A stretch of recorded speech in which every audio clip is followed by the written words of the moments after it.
Hello viewers, welcome to the domestic news update on Top Accolade News. The headlines: Nigerian government refutes claim of rights violation during labor leaders' detention. Gani Adams criticizes President Tinubu's administration over economic hardship and rising insecurity. Nigeria's 100 million Naira AI funds faces backlash over insufficient support for tech startups. Lagos police arrest 19-year-old woman for stabbing 20-year-old man to death. In politics, Nigerian government refutes claims of rights violation during labor leaders' detention. The Nigerian presidency clarified on Tuesday that Joe Ajaero, president of the Nigeria Labour Congress (NLC), was detained by the Department of State Services (DSS) for ignoring a legal summons related to an ongoing investigation. In a statement, Bayo Ononuga, special advisor to the president, dismissed allegations of human rights abuses made by the Trade Union Congress in the UK, emphasizing that Ajaero's arrest was lawful and unrelated to his role with the NLC. The government defended its action by comparing them to similar situations in other countries, asserting that Nigeria, under President Bola Tinubu, upholds constitutional law and civil liberties despite disagreements with labor union.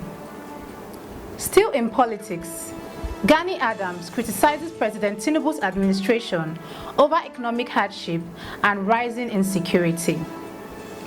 In a cynical open letter to President Bola Tinubu, Gani Adams, the Ààrẹ Ọ̀nà Kakanfò of Yoruba land and national coordinator of the Oodua People's Congress, OPC, has criticized the president's administration for worsening economic and security conditions in Nigeria. Adams, addressing the president's perceived indifference and ineffective reforms, lamented the sharp rise of fuel prices and devaluation of the Naira, which he argues have worsened the suffering of Nigerians. He expressed disappointment that the current administration, despite its promises, appears to be failing in addressing the nation's pressing issues, including rising insecurity and economic hardship. Adams warned that the administration's current path could lead to further disorder and questioned whether the president's reforms are truly benefiting the people. In technology, Nigeria's 100 million Naira AI funds faces backlash over insufficient support for tech startups. The recent announcement of 100 million Naira AI fund by Dr. Bosun Tijani, Nigeria's Minister of Communications, Innovation and Digital Economy, has drawn sharp criticism from the tech community. Many argue that the fund, which translates to roughly $61,000, is insufficient compared to Google's $350,000 grant for individual startups. Critics, including industry figures like Alex Onya and Jerry Yu, contended that the amount is too small to make a significant impact on AI development in Nigeria, where advanced AI research demands are much larger investments. The funds aimed at supporting AI-driven startups in Nigeria will provide up to 10 million Naira per startups, alongside access to Google's resources. However, the tech community's backlash highlights the growing concern over the high costs associated with AI advancements and the need for more substantial investments. In crime, Lagos police arrest 19-year-old woman for stabbing 20-year-old man to death. In Lagos State, a 19-year-old woman, Fatima Agboke, has been arrested for allegedly stabbing a 20-year-old man, Farouk Aziz, to death. According to police command spokesperson SP Benjamin Hundeyin, the incident occurred on Monday night in the Ijegun area, following a heated argument between Agboke and Aziz. The altercation escalated when Agboke used a broken bottle to stab Aziz in the neck, leading to his death, despite efforts to rush him to the hospital. The victim's father reported the incident to the Isherio Shun Police Division and the body has been taken to the mainland General Hospital in Yaba for autopsy. You are watching a domestic news update on Top Accolade News. Do stay with us.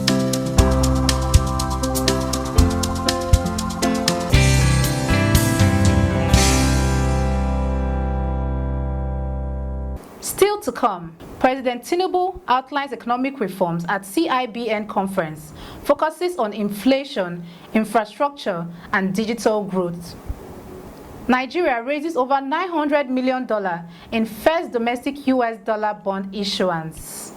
Tems responds to Buju Banton's critique of Afrobeat, addresses rumor and new album.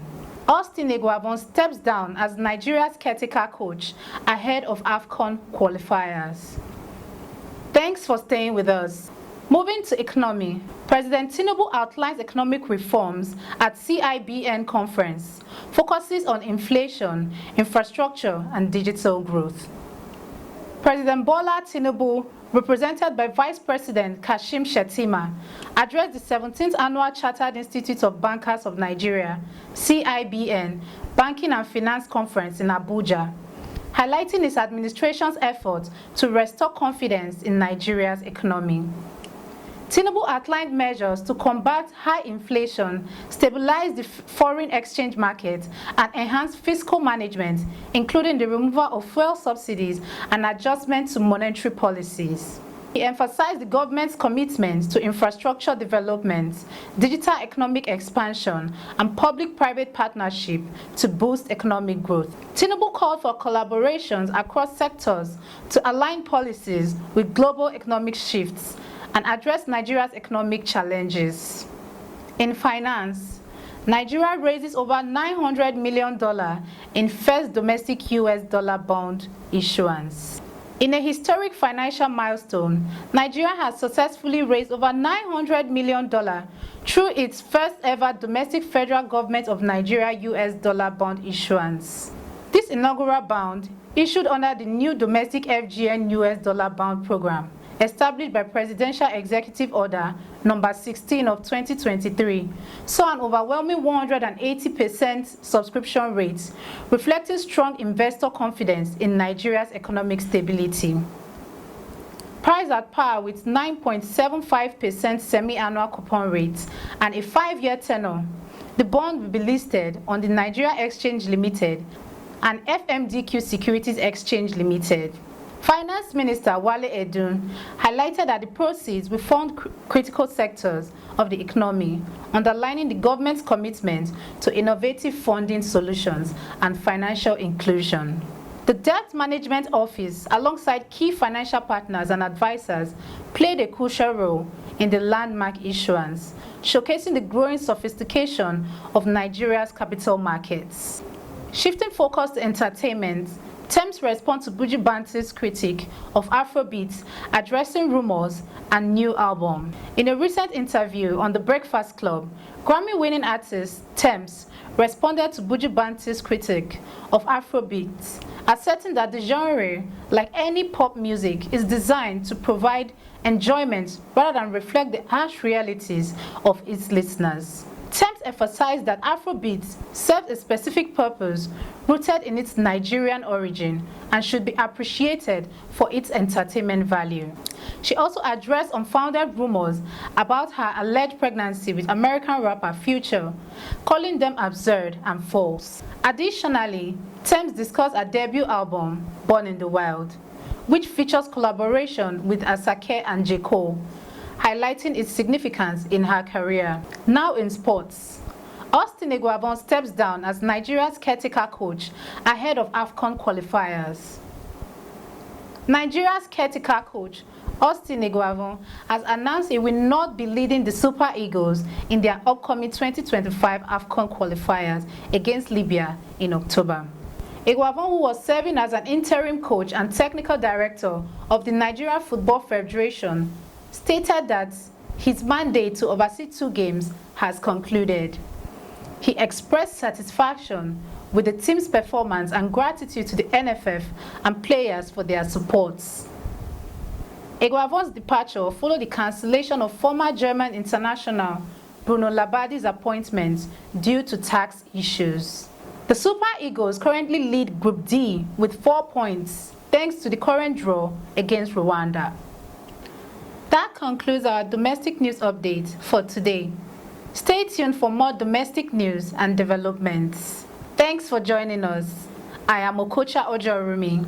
Connect and engage with us on all our social media platforms. Do have a wonderful day.